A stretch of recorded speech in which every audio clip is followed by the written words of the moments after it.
An Army Ranger accused in a shooting at a music festival, and veterans may get more access to service dogs. All of that and more today, June 22nd, 2023.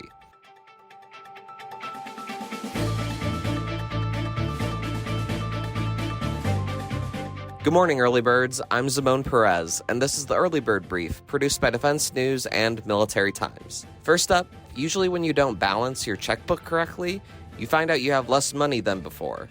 But an accounting error at the Pentagon means there is actually billions of dollars more to send equipment to Ukraine. A Pentagon official said that it overestimated the value of the weapons it has sent to Ukraine over the past 2 years. The Pentagon overestimated by $6.2 billion, which is about double early estimates. That means more for future security packages.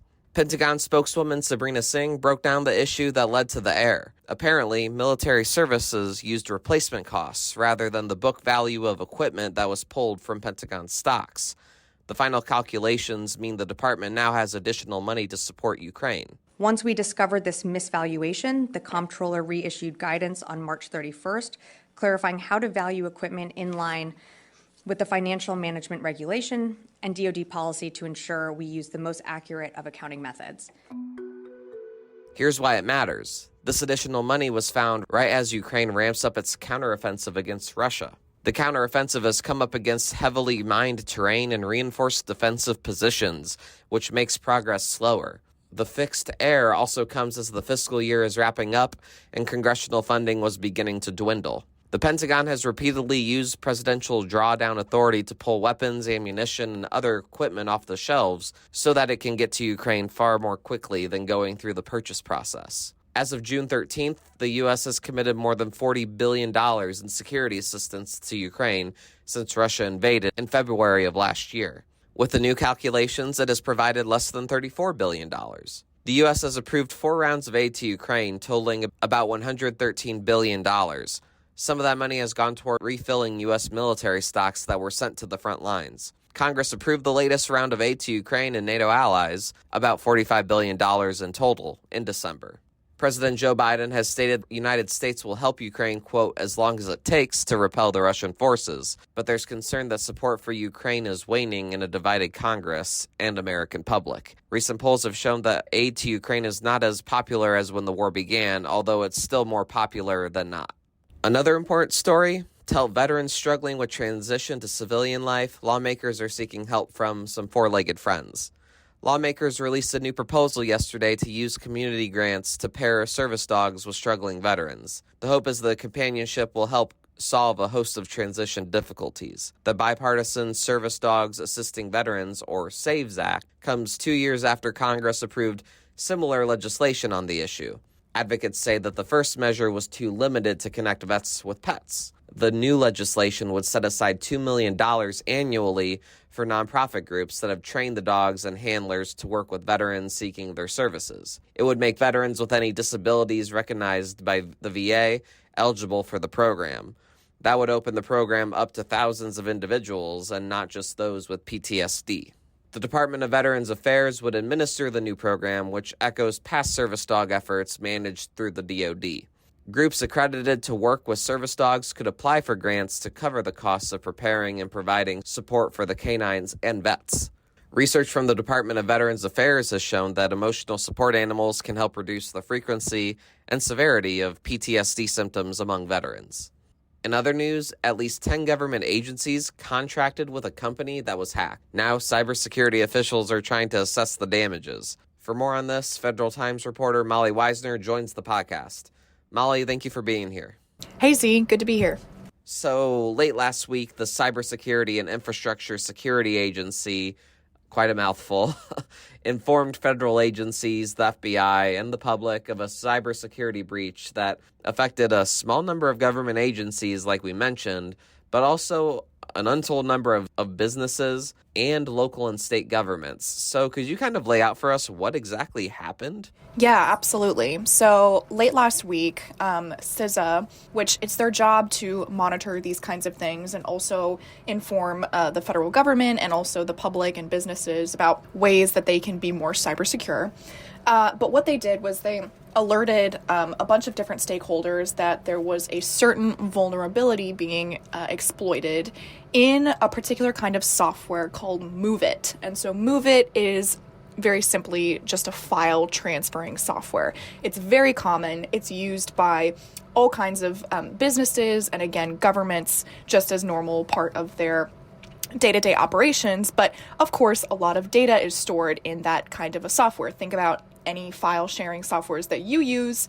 A ton of documents and, information are in those. So anytime something like this with such widespread use is compromised, that of course rings some alarm bells. So CISA wouldn't say how many agencies were impacted by this breach, but a couple of them have come out and denied that they were affected. Some other media reports have so far been able to confirm that the Office of Personnel Management and the Department of Energy were affected. USDA also told us that they had a smaller third-party vendor breach, but it's not entirely clear whether that was connected. And so really the point here is that there's the ramifications of this are still being assessed.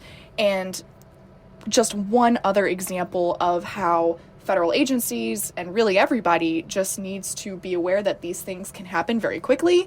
And all the more reason why you see in government nowadays policy guidance, directives, even pressure from Congress to make sure that IT systems are really secure, because an attack like this was something that folks are chalking up to foreign hackers, not necessarily those that work for the Russian government, but those that are Russian. It's not entirely clear yet exactly who they are and what their tie is, but we do know that it came from somewhere outside the U.S.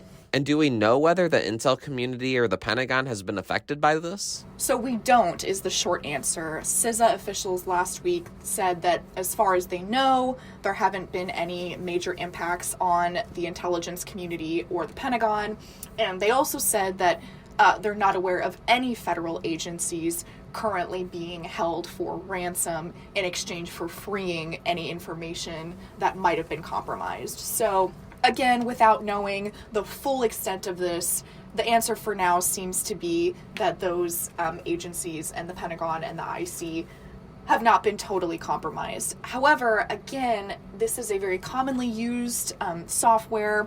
You can even look at the U.S. Army's recent procurement forecast for last month, and in there they have, just a plan slated to, renew their software with this company. And so I think, again, that just underscores how hard to know who's been affected, but we know for sure that a lot of agencies did or do use this software or have at some point contracted with the company behind this. Such a ransomware attack doesn't really bode well for the military or the Biden administration's various policy initiatives that are, seeking to crack down on cyber attacks from both foreign and domestic parties.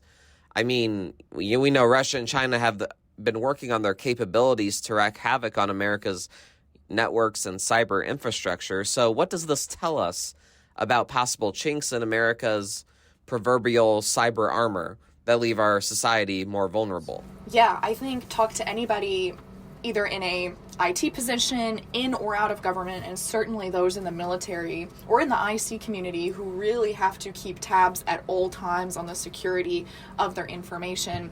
Ask anybody, and I think they will say that right now a major priority government-wide is ensuring that every agency and frankly every federal employee and service member is aware of the threat and how to safeguard against it. I mean, we also know that last year, the Defense Department had released its Zero Trust strategy and its roadmap, which, again, is really focused on making sure that traditional network security methods are advanced enough, modernized enough to keep up with increasingly sophisticated attacks, foreign and domestic.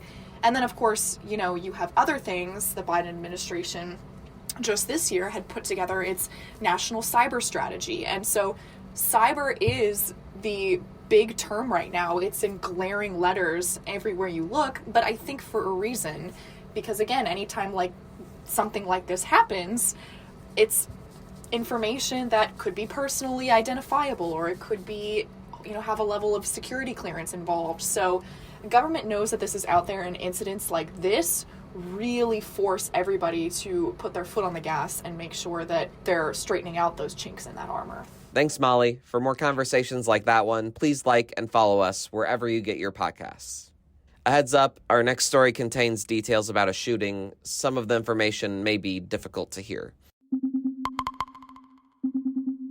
Also on your radar for today, law enforcement in Washington identified an Army soldier as the suspect in a shooting at a music festival over the weekend. 2 people were killed and 2 others wounded at the Beyond Wonderland Electronic Dance Music Festival.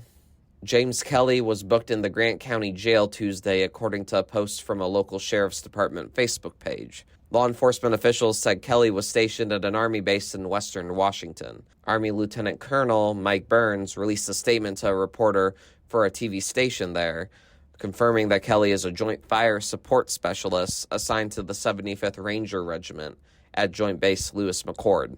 Until Tuesday, Kelly had been in the hospital receiving treatment because he was shot by officers responding to the shooting. He was booked on investigation of 2 counts of murder, 2 counts of assault, and 1 count of domestic violence assault, according to law enforcement. At this time, it's not clear whether Kelly has a lawyer to comment on his behalf. Seattle residents Brandy Escamilla and Jocelyn Ruiz were killed in the shooting. According to a fundraising campaign by the family, the 2 were engaged to be married. And now, here's some other stories that we're hearing chirps about. The U.S. Coast Guard is bringing more ships and vessels to help search for the missing Titanic submersible in the North Atlantic Ocean. 5 people are on board the vessel that disappeared on its way to the wreckage of the Titanic. More military family members are seeking monetary damages related to fuel-contaminated drinking water in Hawaii. Another 1,002 military family members and civilians filed administrative claims against the Navy because of the contamination. And Massachusetts National Guardsman Jack Teixeira pleaded not guilty yesterday. A grand jury indicted the Pentagon leak suspect on 6 federal felony charges. And on this day in history, in 1944, President Franklin Roosevelt signed the Servicemen's Readjustment Act of 1944. The law is more commonly called the GI Bill of Rights. It provided the World War II veterans with funds for college education, unemployment insurance, and housing. The move put higher education within the reach of millions of veterans of World War II and later military conflicts.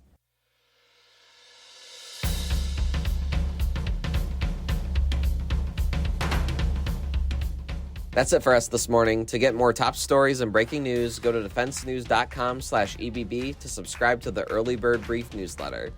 Please give us a like, rating, and a comment wherever you get your podcasts, and be sure to follow us on social media at @defense_news and @Military Times. The Early Bird Brief is hosted and produced by me, Zimone Z. Perez. Today's episode features stories by the Associated Press, Leo Shane III, and Molly Weisner. Our editor-in-chief is Mike Bruce. Have a great day.